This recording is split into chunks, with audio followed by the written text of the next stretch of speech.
pour des questions de droit d'auteur, toutes les musiques de cette production seront entièrement jouées à la touillette à café. Par le fils de John Bonham.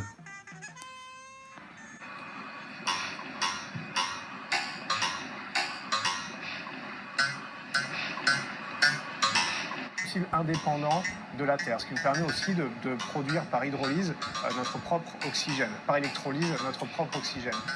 Donc le café d'aujourd'hui se transforme petit à petit en café de demain à bord de la station spatiale. Un des risques... Et alors, moi, je suis tombé sur un truc, là, j'ai hâte de voir ça. 10 choses les plus effrayantes vues par les astronautes dans l'espace. Le plus effrayant, en fait, pour un astronaute, c'est d'apprendre qu'en fait, ils ne savent pas y aller. Bon. On va voir ce que ça donne, hein, le top man français. C'est le top man français. Bon, allez, on commence par 8 questions à Thomas Pesquet.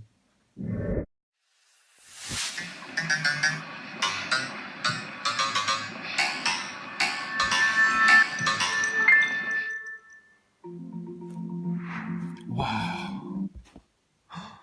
Ah, déjà, on respire. Déjà, là, on est dans l'ambiance où on respire. Ah, merci Thomas d'enlever ton masque. Mais il a été vacciné aussi, c'est pas du jeu. Ouais, il n'a pas eu d'effet secondaire. Ouais, normal, il a fait comme Véran, il n'a pas vraiment pris la picouse, lui.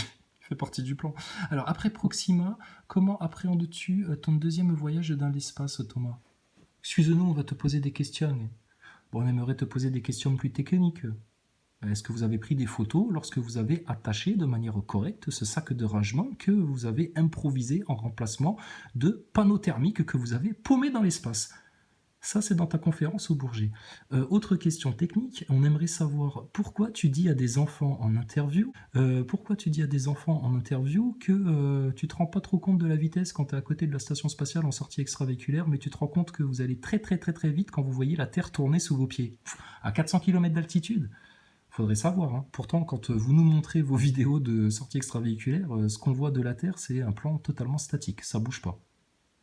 La Terre, elle doit s'arrêter de tourner. C'est peut-être pour ça d'ailleurs, comme tu le disais dans ta dernière conférence à l'ESA, c'est peut-être pour ça que vous avez un vieillissement réversible dans l'espace. De quoi je pourrais te parler? Il y en a une qui me plaît beaucoup, qui est préparée par le CADMOS, donc par le CNES, et montée à bord par l'ESA, et on va réaliser ça ensemble. C'est une expérience sur des mini-cerveaux, en fait. Tu sais, on se rend compte que l'environnement spatial, c'est comme un modèle accéléré du vieillissement. Et un vieillissement réversible. Alors ça fait fantasmer tout le monde, parce que si on pouvait un peu découvrir cette clé-là, ça aiderait beaucoup de gens au sol, sur Terre. Et donc on va essayer de regarder les effets. Là, il y a des questions de silence, Thomas, ça va faire mal. Bon, donc Thomas, il enlève le masque, il fait tomber la musette, ça y est, c'est parti. La meilleure comparaison, c'est, je me rappelle avoir sauté en parachute la première fois. Alors, le fameux Thomas Pesquet, c'est les phrases chocs. Je les ai pas vues encore, hein, les vidéos là. Thomas Pesquet, c'est les phrases chocs, c'est les phrases clés. Son histoire de parachute, il l'a sorti dans toutes les interviews qu'il a faites ces derniers temps, là, ces dernières semaines. Alors, ça fait quoi de retourner dans la station ISS? Alors, je peux déjà te dire ce qu'il va dire. Ah ben, vous savez, c'est comme un saut en parachute. Hein. La première fois, c'est incroyable. Et puis la deuxième fois, bon, c'est un peu comme une prison avec une belle vue. Hein, Thomas? Notre société, c'est comme une montgolfière. Si tu veux que ça monte, il faut lâcher du lest. La prison avec une belle vue. Non, mais on fait ça, nous, c'est pour te préparer. Parce qu'on trouve que tu es de moins en moins convaincant. On a peur que tu foires tout le plan de la station spatiale. Déjà que tu avais fait des trucs un peu ridicules lors de ta précédente saison dans la station ISS. Franchement, toi et Chris Hadfield, vous avez un peu foiré l'arnaque. Hein. Ça s'est vu, en fait. Donc nous, on vient t'apporter du baume au cœur, que tu reprennes le sourire, un peu d'enthousiasme. Parce que là, même les NASA Boys, ils se prennent Covid, grand reset, manipulation médiatique, vaccin empoisonné dans les dents. Là, s'ils se prennent encore station ISS, les pauvres, ils voulaient tous nous jeter à l'asile et puis nous pousser à bout. Mais je crois que là, c'est eux qui vont se manger les gencives. Là. Donc ça fait peur, évidemment, de sortir de l'avion. Mais enlever son masque, ça fait pas peur. La meilleure comparaison, c'est, je me rappelle avoir sauté en parachute la première fois, donc ça fait peur évidemment de sortir de l'avion, mais au final on ne sait pas tellement à quoi on s'expose, donc ça fait peur mais de manière un peu naïve et puis de manière un peu indéterminée, et donc ça fait pas vraiment peur. Par contre le deuxième saut en parachute, là on sait exactement ce qu'on va faire, on sait exactement ce qu'on va ressentir, et le corps allume tous les warnings et tous les signaux de détresse, parce que là on sait exactement à quoi on s'expose, donc ça... Alors Thomas, question moi qui me vient à l'esprit. T'as fait 7 ans de formation. Ils vous ont fait faire des tours et des tours de manège en centrifugeuse. Là. Les sensations, t'es censé les connaître. C'est comme quand t'avais déclaré dans une interview à une journaliste qui t'interviewait en direct pendant que tu étais suspendu à tes câbles, avec la tête qui pèse à 45 degrés, un peu comme là, et tu lui avais expliqué, elle t'avait dit donc c'est quoi les sensations, alors ça fait quoi de voler là comme ça, l'impesanteur et tout, c'est tout nouveau, c'est génial, ça fait quoi, ça fait comment, ah c'est formidable, tu lui avais répondu, c'est effectivement c'est tout nouveau mais on s'habitue très vite, on n'a plus aucune contrainte, je souhaite à tout le monde de venir dans la station pour connaître ça, c'est mieux qu'à Disneyland, oh c'est génial. Bon en fait le mec il est suspendu à des câbles, mais c'est pas grave, devant un fond vert. Mais c'est un bon vendeur, Thomas Pesquet, t'inquiète pas. Donc, t'aurais dû répondre en fait là aussi, non, je connais ces effets-là par cœur parce que j'ai fait des heures d'entraînement en avion 0G. Bon, bah là, la première fois que t'es allé, les G, tu connais, toutes ces sensations, tu connais, ils ont assez de simulateurs. Regarde, t'es devant un des gros caissons de simulateurs là, dans lequel vous répétez toutes vos actions. Hein, vos modules factices là. Donc tu es censé tout connaître. Donc là tu racontes encore une fois un énorme pipeau. Un petit peu. Alors on reparlera s'il y a des nasaboys qui passent par là, du blindage, des obturateurs des parties vitrées, du blindage des parties vitrées, de l'obturation des parties vitrées au rayonnement solaire, des points de vue statiques à 400 km d'altitude, 28 000 km/h d'orbite. Incohérence sur incohérence au point de vue technique, structurel de la station. Mais alors après, ce qui est intéressant, là où ça devient drôle et comique, là où on aimerait que Lou Divergent et puis les autres complotistes s'emparent de ce sujet-là, parce que franchement, il y a de quoi rigoler, quoi. Et là, tu fusilles sur place l'élite globaliste avec, en détricotant ce mensonge-là, en fait. C'est le pyramidion de leur grande pyramide. Le spatial, le point culminant, la NASA. Ils sont dans l'espace. Nous, on est des petites merdes sur Terre, masquées, confinées, soi-disant, à attendre notre picouse pour ne pas mourir. Eux, ils sont dans l'espace. Donc c'est le top. Tu leur casses le top, leur pyramide, elle a ni queue ni tête. Foutu. Et c'est drôle, parce que le jeu des acteurs de ces mecs-là, il est grossier. Je te dis, ils ont toujours les mêmes phrases, toujours les mêmes éléments de langage. C'est des clowns.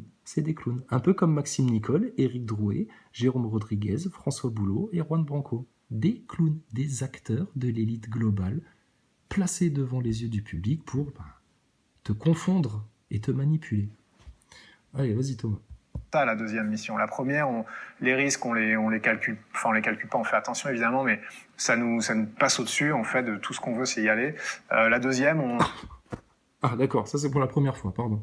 On y va évidemment de la même manière, mais on a plus tout ça en tête d'une manière un petit peu plus réfléchie. Ouais, c'est un peu comme la différence entre le bon vol et le mauvais vol, quoi. Hein, t'as le bon astronaute, le rookie, et puis le mauvais astronaute, bon, qui est un peu blasé, quoi. Ouais, on comprend. Il est beau, dis donc, ce symbole d'Horus, là. Sur ta jaquette. T'es mignon, Thomas Pesquet. Donc il y a le bon départ et le mauvais départ. Bon, le bon départ, tu pars, mais bon, t'as des sensations quand même. Alors que le mauvais départ, bon, tu pars, c'est la deuxième fois, mais t'as des sensations, mais bon, ça te passe au-dessus, quoi. Ah bah dis donc, hein, t'es censé faire rêver les gens avec ça? Alors, ça veut dire quoi? C'est encore moins bien que le Space Mountain? Ah ouais, la deuxième fois, t'es déjà blasé, en fait. Oh, purée. Ça va être chiant à mourir, alors, ta mission dans l'ISS, là. Vous allez plus faire rêver grand monde, là. Ouais, mais Thomas, faut que tu mettes du tien, parce que je te rappelle que ta mission, c'est de faire cracher les milliards au gouvernement, aux États, aux contribuables. Ah bah pour continuer à faire vivre les agences spatiales, pour qu'ils puissent payer des technologies dans les coulisses, pour préparer les plans futurs de l'élite globaliste. Et puis garder les populations dans cette grande manipulation de conscience, là. Hein? T'as pas envie de tout avouer, Thomas? Ouais, mais il serait temps, là, regarde. T'as le blues, on te sent tout bleu là, t'as le blues Thomas. En plus ils t'ont déjà vacciné les salauds, et t'as même pas 55 ans, ils t'ont déjà vacciné. Alors tu as connu le vaisseau russe Soyouz? Qu'est-ce qui va changer avec le Crew Dragon américain?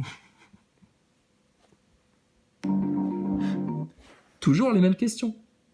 Chaque interview, toujours les mêmes questions. Hein. Les dernières interviews qu'on a vues de Thomas Pesquet, c'est toujours les mêmes questions. Et c'est toujours les mêmes réponses surtout. Donc... la fiche de route est bien établie. C'est à ça qu'on reconnaît une propagande. L'effet de répétition. Le Crew Dragon sur la Falcon 9, ce sera le 3e lancement. Pour l'instant, on a eu 2 lancements d'équipage et juste un seul retour. Donc c'est très très peu de données, très très peu d'expérience. Donc on est encore vraiment au développement de ce système-là.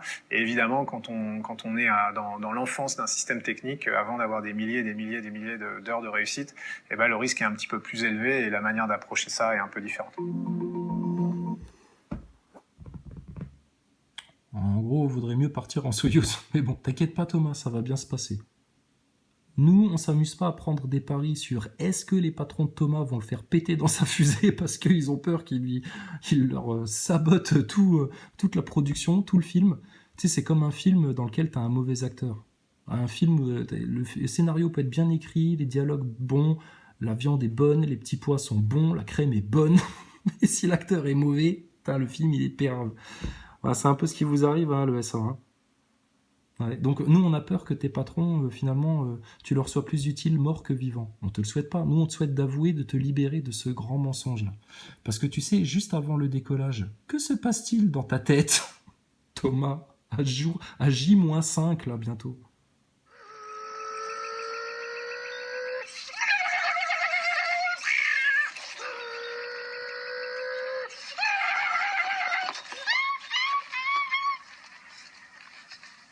Okay, you can start the car now.